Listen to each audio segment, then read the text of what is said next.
Hello, design enthusiasts, and if you wonder where in the world is Anna, I know it's been a hot minute since I traveled, but we are headed to Canada, to Toronto right now, to visit. I've never been there, but also to visit one of our favorite cabinetry vendors, Möbel.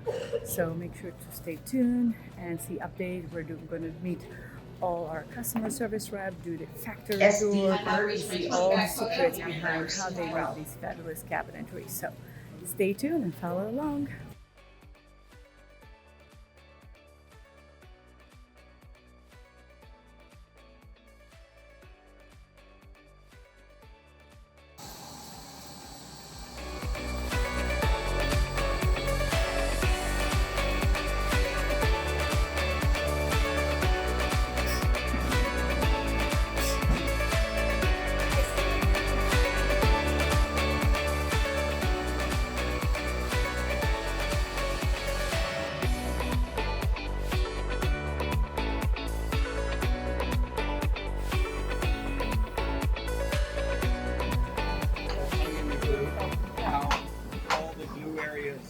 You have a lot of space, and even for a maple door, we never get that splitting. Split, yeah. That's why a lot of even companies like you guys go with the MDF, because it looks like a 5-piece, but there's going to be no. The splitting is usually the biggest problem. Yeah.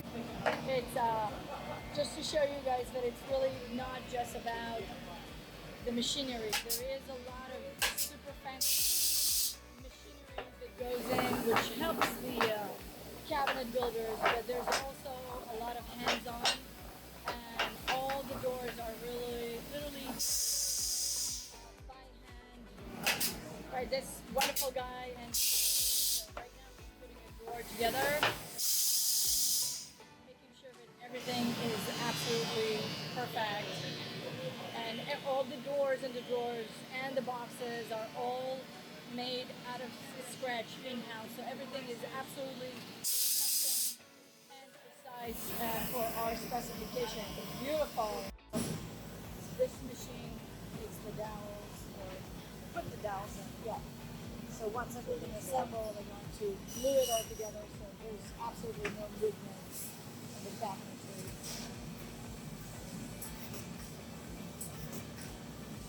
Overglued, so it's not your basic assembly.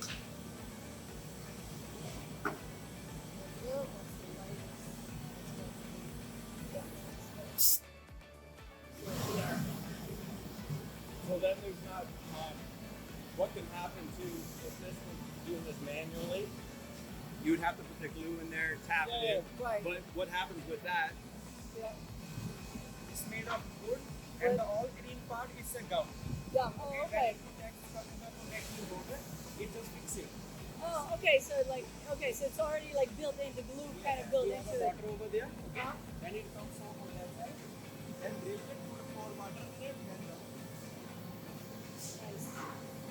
Yeah, because if a human does it, like when we assemble furnishing, one goes in, one goes halfway, one goes Well, yeah, doesn't because go. you're putting too much glue. Right. And what happens is you're putting too much pressure on the melamines, and Yeah. they can spread apart, right? Yeah. Whereas this is sending the right amount of water to the glue on there.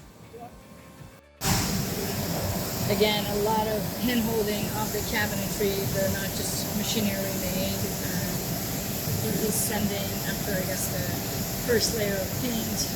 Make sure that there's no snugs before it gets painted again, and baked onto the cabinetry to make sure that there's no imperfections in the cabinetry and the paint. So some of the stain finishing are what they call hand wipe, which means they spray it on the door and then they hand wipe it to remove all access and really let the wood shine from underneath it versus just soak all the stain. So again, a lot like we're talking about, not just machinery, high-end CNC machining, but a lot of hand holding and touching and human interaction to make sure that those cabinets are absolutely precise and beautiful when they come out of the factory. We do have a kitchen coming up with a concrete finish. That's the name of it. That is hand wiped, and this is the process that is going to go through to make sure that finish is absolutely perfect. This is a darker finish. The concrete is a little bit more gray, so you'll have to follow along until you get to see the final product in 2 months.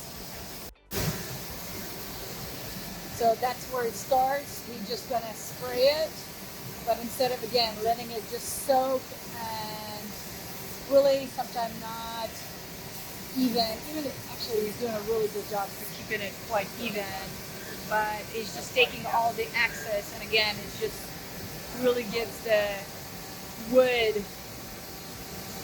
and the grain that place to shine, because otherwise the stain is going to be really thick on that. And then once he's done, he's going to be putting the finishing lacquer to make sure that it's all finished and that stain is going to last